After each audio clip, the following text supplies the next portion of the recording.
มาสูงพี่น้องผู้วันนี้เขากูเกาะคันเนาะคำคนไหนก็ตกแมนอยู่ขึ้นวันที่8 เดือนธันวาคมปี2565เขาขามาพบทบยากันคำคนไหนก็เอาลองตั้งการเมืองการศึกในเมืองไทยมาต่อไต่ใครในพี่น้องผู้วันนี้เขาคันเนาะเมื่อว่าเลยมีลองปิกหลานจอมเหรียญดินตั้งภายเมืองไทยย้อนไปว่าซึกกัมพูชาเขาเอาแห้งซึกลุกลามแผ่นดินจึงไทยมาเฮ็ดให้ภายดังเมืองไทยเขาตกย้อนให้ถอยบรรลัยปอกลายกำก่ออ่ำทอนถอยภายดังเขมรเขาลาดว่าเปลี่ยนแผ่นดินเขาไทยเปลี่ยนผู้ลุกลามเนี่ยหาตั้งพิษใส่กันก้อยกาไทยเขาก็เยี่ยนกันอ่ำใจแห้งซึกก้อยกาเอา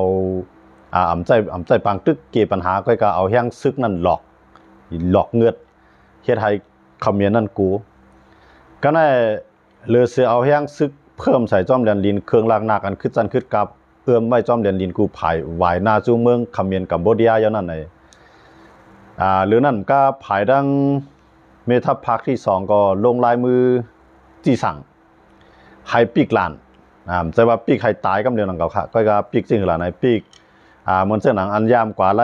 เหมือนเส้นหนังกลางค่ำกลางคืนเนี่ยในเตปีกเปียดกลางใดมากก็ตีปืดกันก็มอกเปียดมองพอสีมองกลางค่ำก็ตีปีกสีมองเขาค่ำก็ตีปีกที่ไหนครับเนาะกำไรเหมือนเส้นหนังอันโตต่างโคคลองเส้นนั้นมันตั้นออกคำป้วนไรนั่นขนาดเนาะกำไร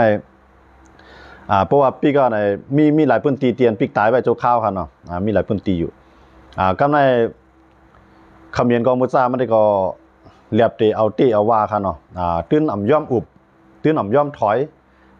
ลูกขึ้นลุ่มตะลาเสร็จเลยให้ลุ่มตะลาเต็บตัดปันก้อยว่าแผ่นดินลูกในเป็นของเผอหุ้นเสียนคาปอลูกค่ะเนาะหุ้นเสียนเฮยาก็หุ้นมันเนี่ยคา2ก้อนในคาเป็นปอลูกกันก็ในเป้าหมายของเขมรกัมพูชาหุ้นเสียนนั้นได้ก็มันวนว่าตีหลอกไทยเอาไทยในคืนลุ่มตะลาให้ลุ่มตะลานั้นเต็บตัดปันเตียนหุ้นเสียนมาเฮ็ดจังได๋ก็หุ้นเสียนก็ฮู้อยู่ว่าไทยในตีอ่ำจอมเกมของหุ้นเสียน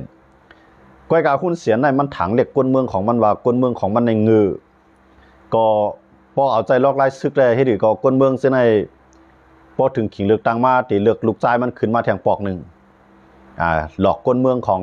หลอกเขมรหลอกกวนเมืองของมันขึ้นเขมรอันงือก็มีนำครับนะเขมรอันงืออันยุ่มหุ้นเสียนก็มีนำอันใจลำต่อไทยเฮ็ดว่าก็มีดังนำครับก้อยกามันเป็นเกมของหุ้นเสียนครับพอลูกตอนตาได้10ยิบกุมกับวันเมืองเสลอาณาซึกยิบเมืองกว่าปาน10ปานนั่นขนาดเนาะกำไรไทยเนี่ยเอาจ้อมาลองกันว่าหุ้นเสียนเตลักเมืองไทยขึ้นลุ่มตะลาหุ้นเสียนยำหลอกไว้ว่าบ่ว่าไทยน่ะย่อมขึ้นลุ่มตะลาก็เมืองไทยจอมเหรียญดินไทยจะได้เปลี่ยนสนุนกับซะหมาย2เนี่ยหมายถึงว่าเหมือนเส้นหนังอิสราเอลเลยหามาดยื้อกันนั่นขนาดเนาะตีปาเลสไตน์อันนั้นหุ้นเสียนเป็นก้นหลอกกำไรไทยเนี่ยโฮมมือกันกูภายอำว่าภายปาตีอำว่าภายการอำว่าภายปฏิการเมืองอำว่าภายซึกอำว่าภายก้นเมืองในโฮมมือกันกูภายเนาะออกเสียงเดียวกันปีกหลานนะปีกหลานเพราะปีกหลานเอาในคำเมียนจะในห้องไฮๆครับนะกำไรมันมีหลายๆแหมก้าในกันในหุ้นเสียนะว่าพวกปีกหลานก็วันตั้งนานในโคของเมืองไทยในตื่นเต็มเมียในเมืองคำเมียนในไทยเขาได้แล้วปุ่นพ่อเนอะนะบอกว่าเตปีกแวดคู่ของกินยำไทยดังหลายเจ้านั่นเต็มเอาเข้าในเมืองคำเมียนก็กับก้นเมืองคำเมียนทำมันเหมือนหุ้นเสียนเขาดูเนาะหุ้นเสียนในมันเป็นเจ้าอาณาภูเมืองใหม่ก็หนึ่งอุปเปิงพองงามวันเมืองมาครั้ง30 ปีปลายเขาปลุกเนาะกำไรเขามีอยู่มีกินเนาะก็ก้นเมืองในมันมีอยู่มีกินเขาดูนะมาขายโคขายของก็ขายอะไรมีคนซื้อกำไรไทยก็ว่าอันเป็นอันการขายเจ้านั่นก็ตัดไว้จกข้าวกันนะกำไรหุ้นเสียนก็ให้แกงปีกเนาะมื้อในก็หุ้นเสียนให้แกงพวกไทยเขาปีกก็เขาก็ได้ปีกกันในปีกก้ามันก็มาเฮ็ดมาในหุ่นมันเนี่ยในขึ้นออกมาลาดว่าตีอุบกันเอาตีอุบกันตีเทียบตัดกันทั้งกล้วยในนั้นกันเนาะตีอุบกันทั้งอันตีไรมีข้อตกลงกันทั้งภายไทยได้ภายกัมพูชาเขามีไว้อยู่นั่นตีเฮ็ดจ้อมันในเสตีอุบกันย่าก็เตียนลูกลามเข้ามาจังนั้นก็ตีถอยบันนี่ลูกแท่นั้นเขามาคู่นั้นขนาดเป็นห้องยาวของก่อนในมันมีหลายปักไว้อันนั้นก็เขาก็เลยขึ้นถมหมดค่ะนะถมหมดได้ขึ้นโตโคโตเรื่องออกหมดค่ะว่ามันนะไอ้ค คำเมียนนะคำเมียนเฮ็ดให้แลเขาก็เลยว่าไทยในก็เตียวตี้นะครับไทยในเป็นคักเป็นตอนไทยในจริงอะไรนึงในเอาแห้งซึกในตั้งน้ำเนาะเอื้อมจำเรียนลิ้นกำไรเอาเครื่องกองกลางขึ้นจันขึ้นกาพังแห้งพร้อมหมดนี้เนาะนี่คำเมียนเขากำไรเฮ็ดให้ก้าในก้นเมืองในก็อ่อนกันตุ่งตื่นก้นเมืองไทยขนาดเป็นก้นเมืองขนาดฮับเขาว่าลูกขามนั่นกันเนาะฮับบริจาคนะฮับลูกขามหมักลวดหมักก้าอันยอกมันอันมดมันแสดงว่าหมักก้าเมืองในเปิ้นได้ไว้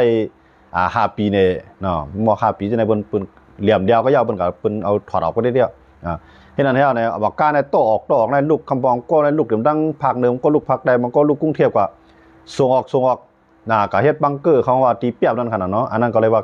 เป็นอันตีเรียบเพี้ยนก็น้ำเจิงแต้วก็นะมันอยู่ในภาคปางตึกหมักก้าในมันจังในนึงในมันเหนียวเขาเนาะหมักก้าในนะกองยื้อมันลาลิป่องรถไรจังในน้ำเอาดินใส่ในแทงไอ้เนียนเนาะเขาก็ต่างกว่าตั้งน้ำตั้งหลายครับ96หมัก12หมัก94หมักตอก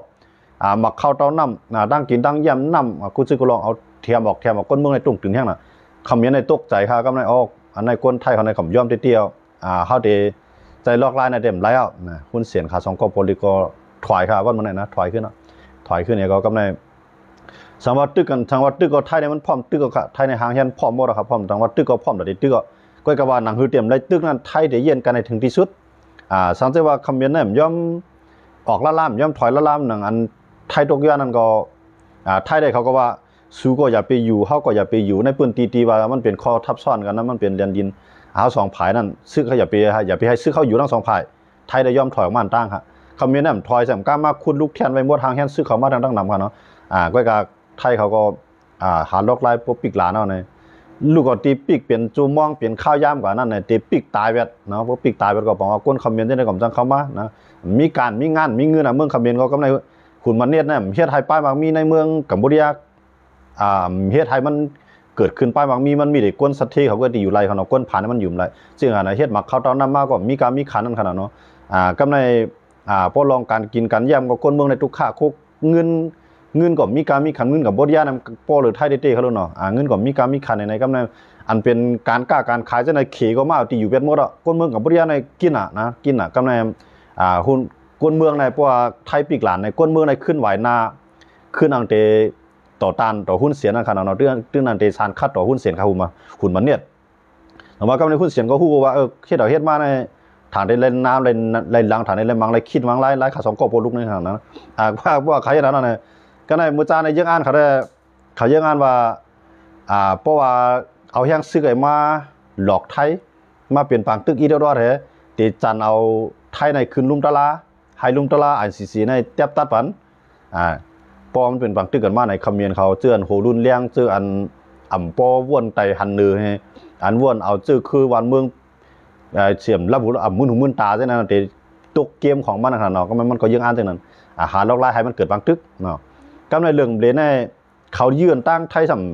ไทยยีกำลิ้นเอาก้นเขาตายกองเลยให้แกงห้องไฮนะอันเป็นเจ้าซื้อเขาจอมซื้อเขาใช่ไหมครับนะให้แกงห้องไฮว่าเขาสิหลายก้นเอาหนาจังไหนปกตื่นคำเมียนก็ตื่นเต้นเอาคำเมียนเงือคำเมียนง่าก็มีนำเขานอนนักแรมก็มีเอาเนาะห้องเนาะ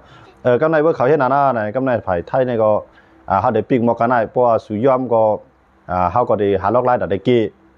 เขาทั้ง2 ผายในมันหลุดไปเปลี่ยนเมืองปีเมืองนองกันก็เนาะใจลอกไล่อย่าไปหย่องเมาการเมืองอันสุยองเมาการเมืองเอาแน่มันเปลี่ยนของหุ้นเสียนด้วยเนี่ยอันไผ่วิชาการไผ่ทัศน์การเมืองก็รีไผ่สื่อข่าวก็รีไผ่การเมืองก็รีเปิ้นนี่ว่าหุ้นเสียนเขา2 กว่าลูกเนี่ยปั่นโหก้นเมืองเขาเอาลองเพียนดินได้มาเป็นเขาอ้างก้นเมืองจื้ออันเงื้อง่าก็กลมโหรับตาเขาจอมเขาอึบตุกยักเนาะเขาได้กำลังเขาทำเพราะว่าเขาเห็นหน้าในลอกลายแผนการของเขานะมันแล้วอ่ะนะก้นเมืองในมันเป็นการปานใหม่เขารู้เนาะมันเจ๋งก้นคำเมียนเขาส่วนใหญ่เปิ้นก็ฮู้ความไทยกันเขารู้นะเปิ้นก็ถ่อมข่าวไทยในตั้งนำตั้งหลายเปิ้นก็อันเปิ้นป่องใส่การเมืองซี่นะก็อันนั้นมันไทยในมันใจใครตึกไทยในยังอ่านถอยอยู่ย่อสร้างว่าอุบกันก็ให้มันอุบกันทั้ง2 ฝ่ายฝ่ายไทยเมื่อไปมีข้อตกลงกันไทยก็อย่าไปอยู่ในพื้นที่ที่มันทับซ้อนกันคำเมียนก็อย่าไปอยู่ที่มันทับซ้อนกันย้อนบ่เช่นนั้นแหละในเพราะว่าเฮ็ดจังนั้นแล้วเขาก็ภายไทยได้ก็ไปใจแห้งซึกนั่นขนาดเนาะเอาคอมเมนต์ในใจแห้งซึกกำลื่นมาไทยปีกเปียกเขาเพราะว่าปีกเปียก เส้นตั้งอันในคู่ของอันเอามาเนี่ยเป็นคู่สวนกำลังพลุนมันจังเนาจังป้วนเพราะว่ามันมาขายอะไรมันจังเนาต่างกล้ามากขนาดนั้นผมว่าตั้งสองผายได้เขาเป็นเมืองตีมันได้เขายำมีปัญหากันมากหนาบ้างก่อนใจในก็กว่าผายไทยในพันว่าสิ่งก็เยาลูกก็ดีปางตึกนั้นให้เปลี่ยนปางกล้าคายกว่าเนาะไทยเขาได้ขานจริงๆไหนย้อนไปเช่นอะไรตรงว่ากำลื่นมาเนี่ยเพราะว่ามีทัพพักที่2ใน1มันกว่าเป็นคักเป็นตอนนั้นขันเนาะ1ในปีกหลานนะปีกนั้นไปปีกตายกำสิงอ่ะปีกพองผุยพองปีกพองผุยพองปันข้าวย่ำกันนั่นขนาดเนาะก็การมันตุ้มตื่นดอกก้นเมืองดังสองผายจ้อมแดนลิ้นจะได้ก็มันจะได้มามันจังไว้มันจะเห็นมาหากินเขาลุนเนาะมันจะหนังผังไทยก็กล้าขายในตั้งกัมพูชากับจังคามาซื้อก็ไม่ตั้งบางตั้งผังกัมพูชาก็กล้าขายก็ผังไทยนำจังเขาซื้อยันเบื่อมันมาตัดแดนลิ้นไปจังไหนขนาดเนาะกำไรกวนอันกว่าปางโตปางล่องเนาะมันจะหนังตีป้อยเปียดในเมืองหลวงของเมืองกัมพูชาเนี่ยที่เขาเฮ็ดจอมแดนดินที่เขาเฮ็ดคาสิโนในการต่อการล่องก็ซื้อก็ล่องหันเนาะไทยเขาภายเจ้าหน้าที่ไทยเขาตั้งตำรวจตั้งซึกเนาะตั้งปาร์ตี้การเมืองตั้งลงปองจึงเอาโฮมันหมดให้ห้ามไว้กวนกว่าต่อการล่องน่ะตื่นเตรียมไรกว่าสิก็กวนกว่าลีอันกว่าลีกัมพูชาแบบเดียวเงินเขาในเมืองกัมพูชาก็ถึงรู้ข้ามกว่าห้ามไว้จังไหนปึงตายมันหากำเนี่ยมีเพิ่นก็เรียนเอากำเนี่ยปางโตปางล่องเนี่ยมันเป็นของหุ้นเสียนคาปอลูกเนาะมันจะหนังคาสิโนเนี่ยอย่างอีซิงก็ยอกกูจะก็ลองอันนั้นโตปางล่องอันนั้นเนาะมันเป็นของหุ้นเสียนคาปอลูกก็ในเวอร์ไทยเนี่ยปันสัตว์ที่ลงเมืองไทยปันกวนเรียนกวนโตกวนล่องเมืองไทยในกว่าในก็ขาดได้อะไรตั้งนำค่ะในค่าดัง1วันก็กว่าหลายหมื่นกว่าหลายล้านเขาเนาะเห็นอันในกำในอดอยากปากแข็งนะบ่ได้ปิกทางนี้ก็กำในก็ขึ้นหาลอกไล่ไทยมาเพราะเขาเฮ็ดบอกกันได้ในสู่ก็ได้หัวมันเต็มกันให้เพราะว่าสังเจว่ายอมถอยก็ติดปีกให้มันปีกตายไปเลยการขายในตัดแบบยาก็ติดตัดไฟฟ้าติดตัดแท่งหนีแท่งพงเพราะว่าตัดเป็นหมดแล้วน้ำมันเต็มปันขายออกน้ำมันกินต่อพูดถึงน้ำมันลดเครื่องลดการเนี่ยตื่นเต็มปันออกในคำเมียนในทั้งอีในเดลัยขี่ล้อขึ้นนะย้อนมาจากนั้นนะว่ากำเลื่อนมาเลยถอยขาในขาสองก็โปลุกในขานะขาสองก็เลยโปลุกในเลยถอยก็ถอยให้เลยติดถอยเลยที่ขังดีถอยเลยให้ก้นเมืองป้อมลืบล้ำในที่ถือเนี่ยหาลอกไล่ถอย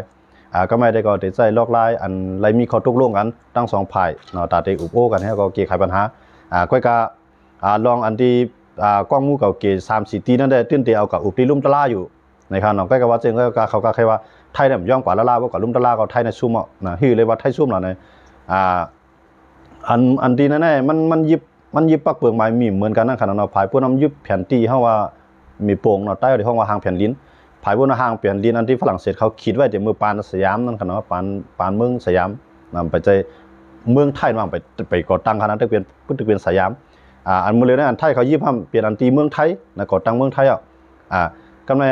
1:2 แสนและ1:50,000นั่นขนาดเนาะอันนั้นได้มันเป็นข้อที่เขาตกลงกันไว้อันฝรั่งเศสมาเฮ็ดไว้บนเขานั่นขนาดเนาะก็ในไทยก็เบิ่อุปกันได้ลายอยู่ก็การที่ได้บ่สิว่าเป็นของสู่เฮาก็เป็นของเฮาได้เฮาอย่าไปส่งแฮงซื้อเข้ามาให้มันเพราะว่ามื้อใดเฮาก็ตกลงสู่ก็อย่าไปให้ซุ่มเฮาก็อย่าไปให้ไรซุ่มทั้ง2ฝ่ายตกลงไรใจนะเฮามาเฮ็ดโหมันเอาลองตามในเสเลติเทียบตัดคู่ปันกันหนังคือวันดังหน้าเตรียมมีปัญหากันแท่งเตรียมไรลูกล่ามแท่งเนาะยาวก็ลักเสาหินเตียนยามพังไว้จังก็ติขึ้นหาขึ้นมาหายหันเพิ่มหันก็ติขึ้นปักใหม่ยาวก็ขึ้นมาจ่อยกันแตกหน้าลิ้นคำเมียนได้เลยกับไทยได้เลยกับกะฮื้อเนี่ยไทยได้ยินข้อเสนอยินต่างย้อนลองในครับเนาะมื้อเลยได้กัมพูชาได้มันก็บ่นว่าได้ใจลอกลายซึกกันเนี่ยใจลอกลายซึกในกำในเฮาขาขึ้นมาด้วยแทงว่าแห้งซึกคำเมียนเลยแห้งซึกไทยเนาะสังสิว่ามันมาตึกกันติอันคำเมียนใครอันคำเมียนอันหุ้นเสียนในลาดว่าตีเฮ็ดให้เมืองไทยในยกย่อยเหมือนเส้นหนังซาดุนกาซานั่นเนาะแต่มันได้เป็นไรเฮาขามาด้วยดีเนี่ยเฮามาด้วยดีว่าแห้งซึกไทยเลยแห้งซึกคำเมียนครับเนาะแห่งศึกไทยอันมีอยู่ในนาทีมือเลียวในคณะกูภายค่ะนะเรียนดินไทยกูภายนะอัมบาจับมาเลเซียอัมบาจับลาวอัมบาจับกัมพูชาอัมบาจับเมืองหุ่มตุ่มตัวค่ะเนาะแห่งศึกไทยอันปักไว้อยู่มือเลียวอันพร้อมแต่ได้ตึกค่ะนะเตรียมอยู่360,000 ปาก360,000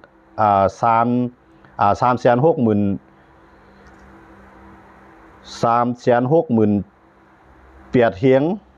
50ก่อนะครับเนาะอันในเป็นศึกไทยที่พร้อมตึกค่ะนะกำไรซื้อกัมพูชามีอยู่220,000 เฮียงก้อครับเนาะในเป็นซึกกัมพูชาครับนะมันก็กากันนำหนักไทยได้มี360,000 เฮียงปลาย50ก้อครับกำไรมันได้มีทางเขาว่าซึกกองนุ้นในครับเนาะซึกกองนุ้นในหมายถึงว่า มีพร้อมสังวัตตึกก็ตั้งนานในตึกก็ในอันตรายขึ้นกว่าแถมตั้งหลังอันในมันได้มีมันจะว่าแห้งสับเปลี่ยนเฮาว่าเปลี่ยนอินแห้งอันนั้นครับเนาะว่าตั้งนานมันตึกขึ้นเอาเนี่ยตั้งหลังในได้ขึ้นเข้ากับเอาที่อยู่เตียนขึ้นปูดกันขึ้นนะครับเนาะเฮาว่ากองนูนมันนั่นเดี๋ยวมีอยู่221,000เฮงก้อค่ะนั่นเป็นไทยค่ะนะพวกมาโคมันตั้งเสียงก็เดี๋ยวมีอยู่500,000ปลายเนาะพวกมาโคมันตั้งอันกองนูนได้พร้อมตึกอยู่ในขยามบ่เดียวเดี๋ยวมี500,000ปลายค่ะไทยในค่ะนะกำในคำนี้นำกองนูนน่ะมีสิโก้ค่ะนะกองนูนน่ะมีว่าห่ำทางเฮ็ดไว้มีซึกอันพร้อมตัดได้ตึกนะพร้อมตัดได้ตึกพร้อมตัดได้ตายเนี่ยมี221,000เฮงก้อนะก็นั่นขึ้นมาทางภายข้องว่ากึ่งทหารในค่ะเนาะกึ่งทหารเนี่ยหมายถึงว่ากะซอนการซึกมาเมื่ออยู่เฮือนเนาะเปลี่ยนซึกครึ่งเขาใช่ไหมการซึกเขาได้สอนมาเหมือนเช่นว่าบางก็เปิ้นก้นมีก็เฮียนรอดอเนี่ยเนาะเฮียนรอดอเฮียนเอาจังนั้นนั่นเป็นกึ่งทหารสังว่าดูแห้งแทงดูกระจ้อยอยู่กับแถมแทงเป็นบางตึกใหญ่ขึ้นดื้อเนี่ยก็เดมีแทงนั่นเดมีอยู่25,000เฮงก็ค่ะเนาะนั่นเป็นกึ่งทหารเนาะกึ่งทหารหมายถึงว่าเป็นก้นเฮือนครึ่งนึงซึกครึ่งนึงเพราะว่าเป็นบางตึกใหญ่มากรูในก็ได้ไรกว่านะเพราะว่ามันก็กว่ากันนำหนักก็ในกึ่งทหารของคำเย็นในเดมีอยู่10,000ก้อไว้ฮะนะคำเย็นในเดมีอยู่10,000ก้อ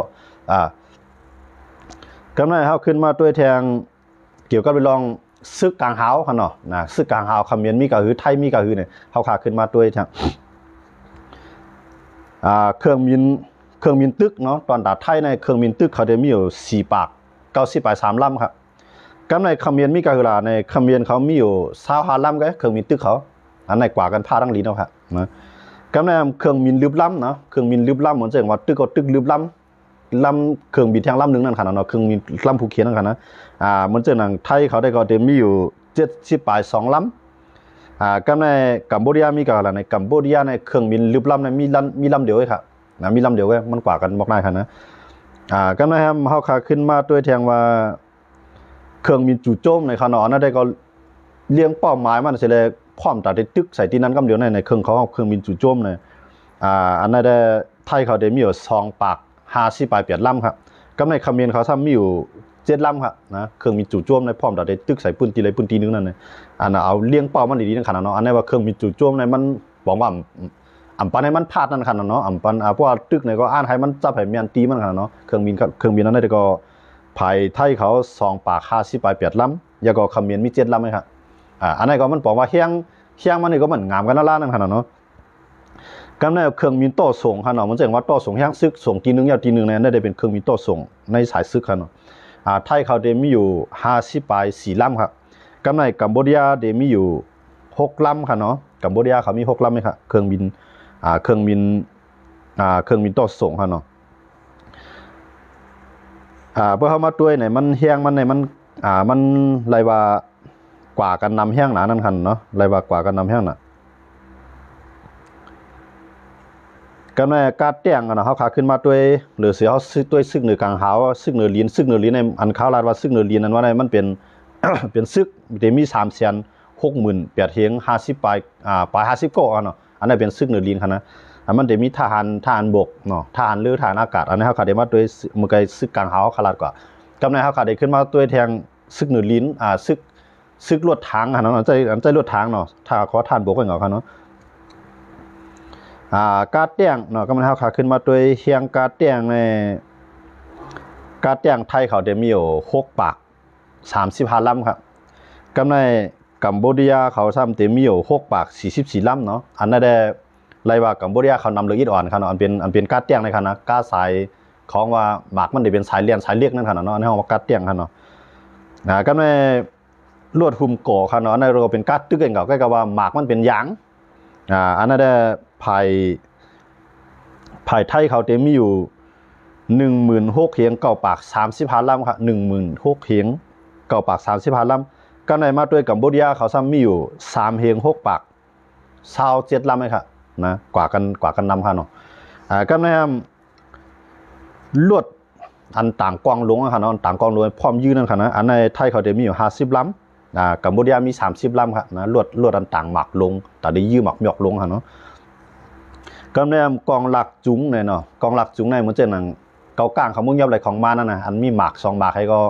มันหลักค่ายตีไหลก็เพี้ยงใหญ่เกี่ยงอ่ะนั่นก่อนนะกองหลักจุ้งในไทยเขาเดมีอยู่5ปาก80ปลาย9ลำครับกำในกัมพูชาในเดมีอยู่4ปาก30ลำค่ะเนาะ ก็ในเฮาขึ้นมาด้วยแทงลวดยางตายื้อจรวดขนาดในลวดยางมันแจ้งว่าลวดหมากมันได้เป็นยางขนาดมันว่าต่างหมากจรวดหมากหยอกลงน่าจะมีอยู่ไทยเขาได้มีอยู่26ลำไทยมี26ลำกัมพูชาได้มีอยู่463ลำครับนั่นได้กัมพูชานำเลยครับเนาะนั่นได้ฐานยื้อขีปนาวุธนั่นค่ะใครว่านั่นขนาดมันหมากลงใกล้ๆมันเปลี่ยนก้านกับหมากมันได้เป็นหมากหนังนั่นขนาดเนาะก็ในครับว่าสิเฮาคัดด้วยซึกเหนือลีเนี่ยในกลางเฮาแล้วก็เฮาขึ้นมาด้วยแทงซึกในน้ำซึกคือค่ะเนาะทหารเรือในซึกคือในซึกคือในได้เฮาคัดมาด้วยตับคือค่ะเนาะคือต่างเฮลิคอปเตอร์เนาะคืออันตราได้ต่างเฮลิคอปเตอร์สิได้กว่ามินแล้วก็พร้อมเขาในปางหลายต่างเฮลิคอปเตอร์กว่าแล้วก็กว่ามินคืออะไรค่ะเนาะเครื่องบินนั้นค่ะนะมันลงไรต่างกว่าไรแล้วก็เอาต่อก็เอากับยื้อผู้เขียนไรภายไทยเขาได้มีอยู่1ลำมั้ยครับนะคือต่างเฮลิคอปเตอร์ขนาดจากต่างเครื่องบินต่างเฮลิคอปเตอร์เฮลิคอปเตอร์มันลงไรกูตีเขารู้เนาะไทยมี1ลำก็กับกัมพูชาใน0ลำเนาะบอกว่ามี10ลำเนาะไทยกับกัมพูชามี10ลำครับกำในคือพิเกตเนาะคืออันตราได้เขาในนั้นนำเสตึกต่อต่างก้นก็ไรเอาแห้งซึกกว่าก็ไรยื้อก็ไรครับนะคือพิเกตในไทยได้มี7ลำครับกัมพูชาในมี0ลำกัมพูชาในมีครับกำในคือข้อเลียดในขนาดคือข้อเลียดนั้นมันเป็นจังของเขาของยำพันนาตามันค่ะนะภายไทยเขาได้มี6ลำครับกัมพูชาเนี่ยมี4ลำเนาะอันนี้คือตัดใจแนะนำในนั้นนำในกัมพูชาในแทบจะมีสังหะนะมันเลยว่ามีอีกค่ะเนาะเขาคัดด้วยมาเนี่ยไปป้ายอันคือจอบซอกเนาะคือจอบซอกมันจังว่าหาผู้เขียนในรัฐเวียนนะพวกไทยห้องเนาะมันจังเรียบเพี้ยนด้วยว่าผู้เขียนมีดีไรหาหนังคือดีซัตตี้ไรหนังคือผู้เขียนเนี่ยมันเข้ามาในคืออันดับจอบซอกทีนี้ไทยเขาได้มีอยู่49ลำครับอันนี้ก็กัมพูชาได้มี3ลำไงอันนี้คือค่ะเนาะอันนี้คือย่าเปลี่ยนหมากค่ะเนาะมันเจ๋งนะเปิ้นกลางไว้หมากใต้น้ำในสังสิงว่าจังได๋ค่ะนะเปิ้นกลางไว้หมากทุ่นระเบิดเขานั่นเนาะมันเจ๋งกลางไว้ใต้น้ำในสังว่าจังได๋นะบ่นึผิวน้ำก็ยาวใต้น้ำก็ยาวบ่กลางหมากนั่นไทยเขานี่คือตาได้ก็ย่าเปลี่ยนหมากอันนั้นเขามีอยู่5ลำกัมพูชาใน1กัมพูชาใน0ลำบอกว่ากัมพูชามี0เนาะมี10ลำครับบอกว่ากัมพูชาเขาเนี่ยเขามีคือจอบซอกไม่เร็วแกมีอยู่20ลำไงครับนะคือจอบซอกเขาก็อันนั้นสังวาตึกกันมามันก็บอกว่าเลี้ยวพ้องขนาดนะดังว่าอันนั้นก็กำในไทยเนี่ยว่าเฮียงเขาใหญ่บ่เปลี่ยนด้านหน้าเนี่ยเขาได้อ้อนเขากูเขาได้มันเปลี่ยนเอาในนั้นขนาดนั้นมันจังไทยเขาเนี่ยเขาเรียกเพี้ยนด้วยดีเลยล่ะนะเขาเรียกเพี้ยนด้วยว่าเพราะว่าเปิ้นเฮ็ดต่างๆเนี่ยเขาเฮ็ดไล่ขึ้นเตรียมๆน่ะเขาได้มันจังว่ารัสเซียยูเครนมังกันคนปัญหายูเครนก็มีดังนำก็ก้อยกับว่ารัสเซียนั้นเป็นเมืองใหญ่ขนาดมันก็เฮ็ดให้ยูเครนมีไผมาให้สั่งดังรัสเซียนั่นก็เนาะในเขาก็ตีทุกแยกมันจังได๋ก็ในเหมือนเจ้านางอิสราเอลมังฮามาสกวนนั่งกับผาในวันกันเซซอมอิสราเอลเนาะก้อยก็มีไผมาให้สั่งดังอิสราเอลครับก็โดนทางนั้นไทยนี่ก็มันสำไรกับเฮ็ดเปิ้นอันตั้งให้เปิ้นมาเฮ็ดมันอันตั้งไหนมันมีศูนย์แกดเคเลยเต็มทวนครับเนาะอันนั้นก็พอเขามาเอามาแจงให้พี่น้องเขาว่าเฮียงซึกก็เปลืองกันเฮียงตับกลางหาวก็เปลืองกันน้ำเฮียงในคือในก็กว่ากันผ้าทั้งลินเลยจนบ่จังเลยวันมื้อในเลยหันหุ้นเสียนเขา2ก็ปลุกในนางไงก็ขึ้นค่ะนะอันนั้นก็เลยว่าเอาต่อสายเฮ็ดโหในก็ถังก้นเมืองดิงือมันใจก้นงือเขาลูกกระปานหมดเลยในเปิ้นเลยสื่อข่าวเปิ้นเลยต้วยในมือถือนอกเมืองในเมืองการเมืองเป็นจังอยู่ในกำเรือนมาในก้นเมืองในแถมดีๆมาต่อสู้ต่อเมืองไทยในใครขึ้นอ่อนกันวายขึ้นกว่าซานคัดต่อสู้ต่อกัมพูชาเหมือนจะนั่งคุณเสียนครับพอลุกนั่นขนาดเนาะแต่ว่ากำลืนมาในด้วยลายมันจะในขึ้นบินโฮมันในโมเดลนั้นขึ้นบินโฮมาว่าเป็นจังนั้นก็ขี่ก็รัดว่าเขาได้อยู่กลางมันเสียเกยขายปัญหามาเลเซียก็รัดว่าเขาได้อยู่กลางมันเสียเกยขายปัญหากำไรคุณเสียนแฮมกว่า5เท่าไหร่กว่า5ลาวเนาะกว่า5นายกของลาวจอมพ่องลงของลาวรัดว่าให้ลาวในลาวให้เวียดนามจังได๋ให้จอยเซเนเซซอมเมืองไทยย้อนเบิ่งเมืองไทยในใจแห้งซึกอ่อนตั้งนี่ว่ามันว่านะกำไรกว่าหาลาวซำว่าคือล่ะนายกลาวคำว่าบางตึกอันเกิดขึ้นอยู่ก็อันที่เกิดขึ้นตั้งนานจังได๋เฮาได้อยู่กลางมันก้อยเฮาเตรียมอยู่ภายเลยเฮาได้อยู่กลางมันเสภายเลยก็เฮาได้จ่อยอุปันเนี่ยลาวซ้ำขึ้นตอบมาจังได๋หุ้นเสียนก็จังก็หาภายข้างบ่แล้วนะก็หากว่าหามาเลเซียก็รัดว่าตีอยู่กลาง